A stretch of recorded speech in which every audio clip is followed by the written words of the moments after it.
Hello, Toby. Hello, Benny. So are you ready to start preparing for our Christmas party? Sure, Toby. And also learn Python from you while organizing the party. Wow, it's going to be so much fun. Shall we already start, Toby? Yes, Benny. Let's start.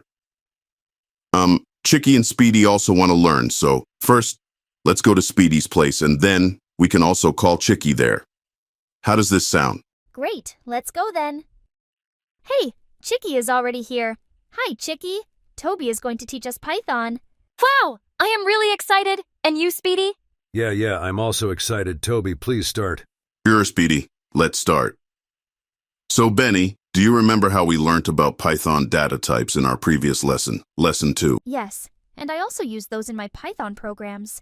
You know, Benny, after watching the previous lessons, I also wrote Python programs with those data types, thanks to Toby and you. You're welcome, Chicky. So Benny wants to make a list of guests for the Christmas party. As I said before, I would teach you Python while organizing the party. So let me tell you one interesting thing now. Just like you want to make a list of guests, Python also has lists. And you know what? List is also a Python data type. So we learned about following data types in our first two lessons: integers, floats, strings, and booleans. Friends, if you haven't watched these lessons, then there are links for you in the description section. Please do watch them to learn about those data types. Thanks, Speedy. So, as also promised in our previous video, today we're going to learn about the new Python data type, Python list. But, you know, Benny, list is different from all the data types that we have learned so far. List is called as a collection data type in Python. What is a collection data type, Toby? Can you please explain it in simple way? Okay, Benny, let me try to make it very simple. So collection data type is like a box which can store multiple items. It's like a container where you can keep different things together. Oh, okay, like box of items? Just like my box of favorite veggies? Carrots, lettuce, spinach? You are really smart, Benny. Yes. Now let's look at my computer screen and I will show you how you can create a box of your favorite veggies in Python using its list data type. So here's my screen. Now in Python, we use square brackets to represent the box, or you can also call container like this. And then you can fill this with your items. So I'm going to fill the box, denoted by these square brackets, with your favorite veggies: carrot, lettuce, and spinach. And now, let's ask Python to print this box. Now I will run this program, and you will see how Python prints the list of your favorite veggies. And here it is. Wow, that's really cool. Benny once told me that he also loves eating broccoli. So, can you please add it in the box? In the Python list, Toby?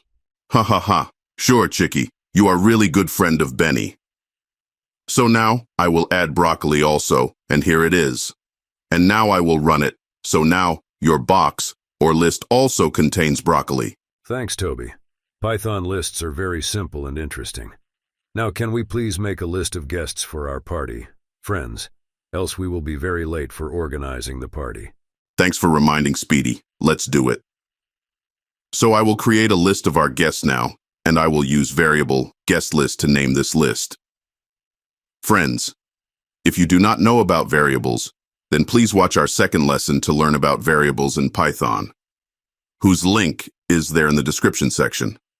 So, here's the empty guest list. Now tell me, who all are we going to invite? Well, we would like to invite Catty Cat, Hoppy Bunny, Moo Moo Cow, Snoopy Dog, Wolfie Wolf, Daisy Deer, Ollie Owl, Jumpy Monkey, and Zabby Zebra. Benny, you forgot our two dearest friends, Randy Reindeer and Rory Lion. Oh yes, let's add them now in our Python list of guests. So friends, now our list of guests is complete. Toby, I have a question. Can a Python list only hold strings like those? No, Chicky, lists are super flexible, just like your box. They can store different items.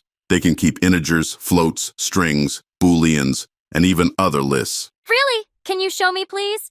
Sure, I love how you are so eager to learn Python, Chicky. So I'm going to write an example of a Python list containing integer, string, boolean, and another list of integers. And now, I will run this program to print this list. And here you can see all the list items printed by Python. Wow, a list inside a list? Meaning a box inside a box?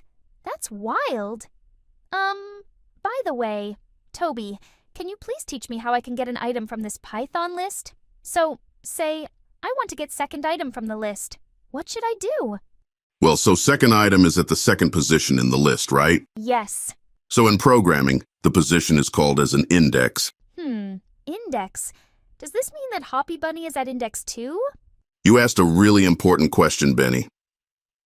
When we talk about position of items, we always start from first position, right? Right. But in programming, in the list, index always starts from 0. This means that the index of first item in the list will always be 0. Index of second item will be 1. Index of third item will be 2, and so on. Oh, I got it. This means that Hoppy Bunny, which is at position 2 in the list, is actually at index 1 in the list, right, Toby? Yes, you got it right. You're really very smart, Benny. So, index of any item in the list is always 1, less than its position in the list. So then, how do you get an item from the list?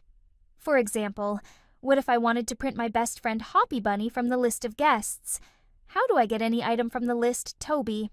Let me show you. To get any item at any index in the list, you write name of the list and then the symbol of the list, which is square brackets, and then write the index within the brackets, like this. So if you say print list, it prints the whole list. But if you say print list 1, then it will print the item of the list at the index 1. Got it, Toby. And can we also use variables for getting items from this list, Toby? So, it's simple. Just assign the list item to any variable you like. For example, I will use variable best friend to get Hoppy Bunny, like this, and let's also add command to print it. Now I will run it, and voila. Here is your best friend, Benny. Thanks, Toby. You are really a fun teacher. I love learning from you. Once a list is created, is there any way I can add and remove items from the list, Toby? So, for example, what if the list was created by our friend Moo Moo Mouse, and he doesn't want to share whole list with us, but just its name? Then how do I add an item to his list? Wow, Speedy, you have asked a really brilliant question. So, if you want to add an item to the list using just its name, then you can ask Python to append to the list. Does any one of you know the meaning of the word append? Yes, Toby. I learnt it in my English lessons from Daisy Deer. Append means to add at the end of something. You are right, Chicky. So in Python also, it means the same.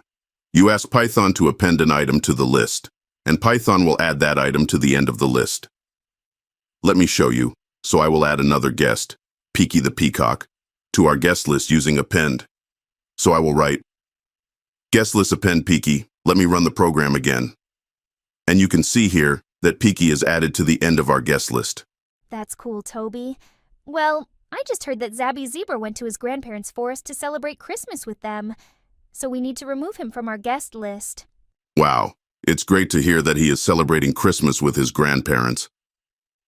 I will also call my grandparents today to come and celebrate Christmas with me. Wow, Toby, it will be great fun to celebrate Christmas with your grandparents here. Thanks, Benny. So let's remove Zabby Zebra now. So I'm going to ask Python to remove it, just like this. And then run the program. And you can see here that Zabby is no more in our guest list. Toby, what if, just like append, I want to remove item only from the end of the list? Can I do that? Yes, Benny. So then you ask Python to pop the item. Pop the item, like popping a balloon. Ha ha ha! No, Benny, not like popping a balloon. It's more like popping off the last added item from a stack of items. Oh, I understand. Thanks for making it clear, Toby. And what if I want to remove an item which is, say, on the third index in the list? Well, still you ask Python to pop, but this time you also need to provide the index. Let me show you. So let me add index 3 there in the pop, and then run it now. You can see that the item at the third index is no more there in the list. Wow, now it all sounds so simple. Thanks, Toby, for making it fun and simple for us. Now I understand Python list. So now we can also use Python list to create list of food items for the party menu.